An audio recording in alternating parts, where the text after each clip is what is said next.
کہ اللہ کی خوشنودی حاصل کرنے کے اور کیا کیا طریقہ کار ہیں، مطلب اور کیا کیا جائے؟ بسم اللہ الرحمن الرحیم۔ رب صاحب، صرف ایک قربانی جو عید الاضحیٰ کے دن کی جاتی ہے،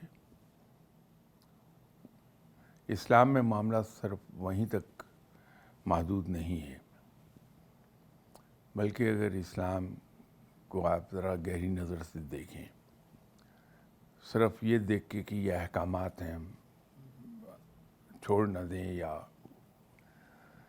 اس پر غور نہ کریں، اگر ایک ایک چیز کو ہم غور سے دیکھیں، اسلام میں اولین حیثیت جو حاصل ہے وہ نماز کو ہے۔ اب یہ نماز رب کے لیے ہم پڑھتے ہیں اور خالصتاً رب کے لیے ہے، لیکن اس کو اگر ایگزامن کریں گے، آپ دنیاوی معیار پر بھی پرکھیں گے، تو اس سے ایک عجیب و غریب سی چیز سامنے آتی ہے کہ نماز بہترین عبادت ہے۔ یہ تو اس کا ایک پہلو ہو گیا۔ نماز ایک کافر میں اور مسلمان میں فرق تمیز کرتی ہے، نماز ہے، نمایاں فرق یہ اس کا ایک پہلو ہے۔ جی۔ لیکن اس کے دوسرے پہلو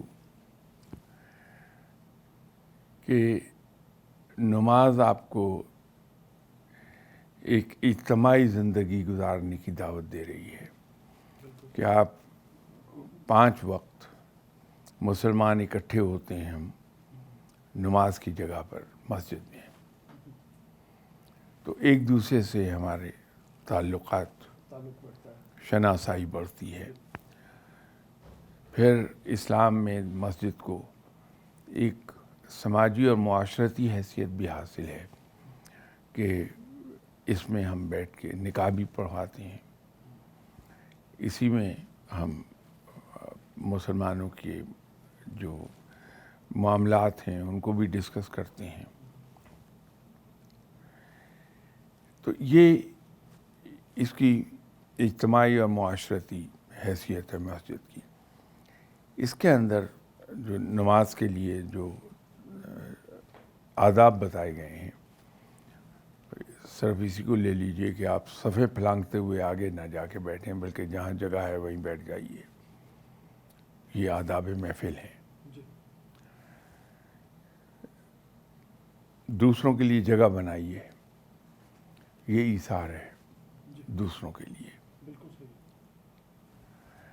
پھر ایک ڈسپلن پیدا کرتی ہے کہ آپ صفیں سیدھی بنائیے، یہ ڈسپلن ہے۔ سب سے بڑا ڈسپلن یہ پیدا کرتی ہے کہ امام کی آواز پر آپ نے لبیک کہنا ہے۔ زبان سے تو نہیں لبیک کہتے، لیکن جو امام کمانڈ دیتا ہے نماز میں تو ہم اس کو فالو کرتے ہیں۔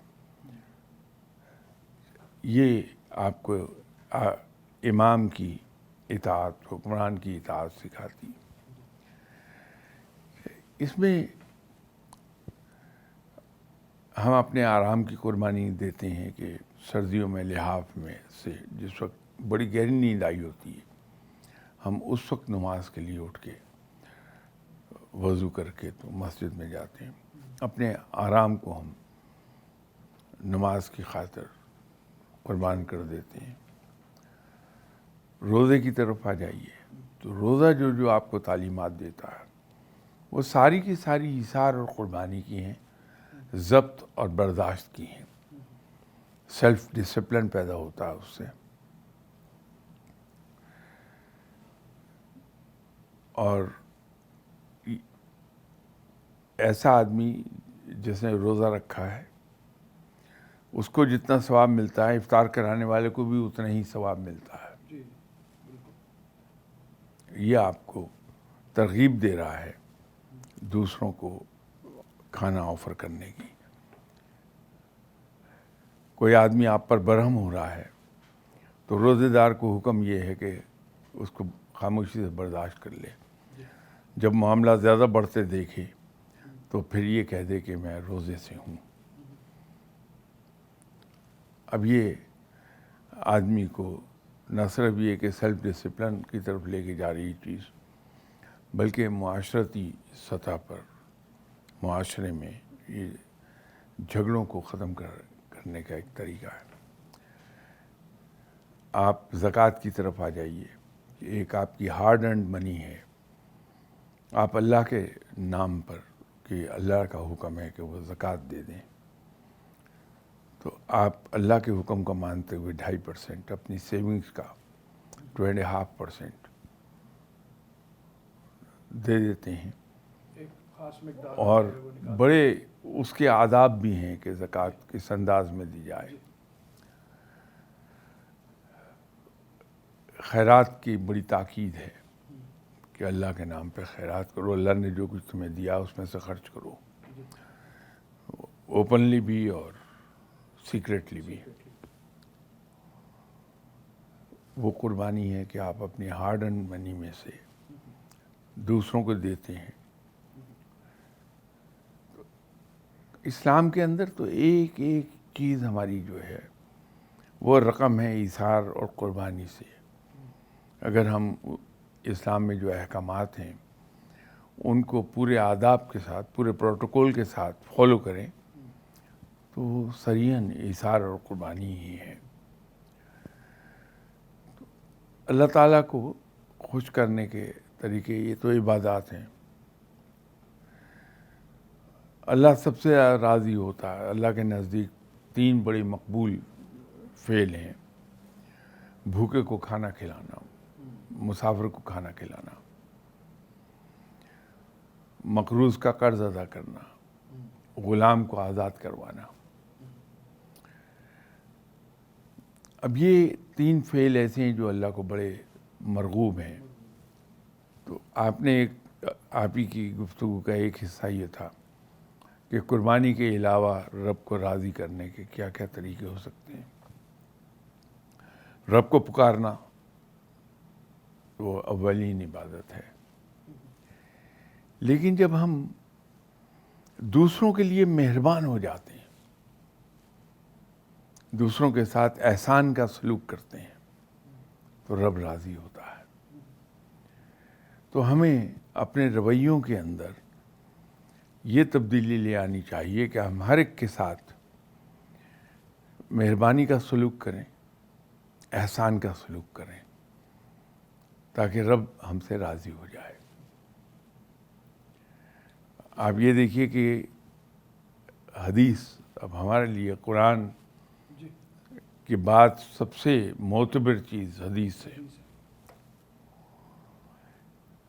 حدیث ہے کہ تم میں سب میں بہتر شخص وہ ہے جو دوسروں کے لیے نفع بخش ہے۔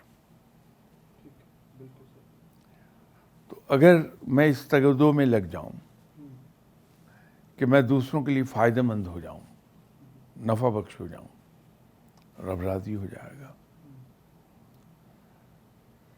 پھر ایک حدیث یہ آپ کو ملے گی کہ تم میں سب میں برا شخص وہ ہے جس کے شر سے لوگ محفوظ نہ ہوں، یا جس کے شر سے لوگ خوفزدہ ہوں۔ یہ میں مفہوم بیان کر رہا ہوں، الفاظ نہیں ہیں۔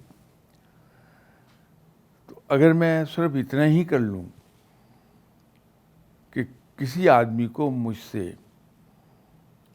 نقصان کا اندیشہ نہ رہے، لوگوں کو میرے شر سے کوئی خدشہ نہ ہو، رب راضی ہو جائے گا۔ لیکن اسلام کے ان پہلوؤں کی طرف توجہ دلانے کی ضرورت ہے۔ جب ہم مسلمان کی توجہ ادھر کو مبذول کرائیں گے تو پھر آہستہ آہستہ معاشرے کے اندر وہ جو اسلامی اخوت کا تصور ہے وہ پیدا ہونا شروع ہو جائے گی۔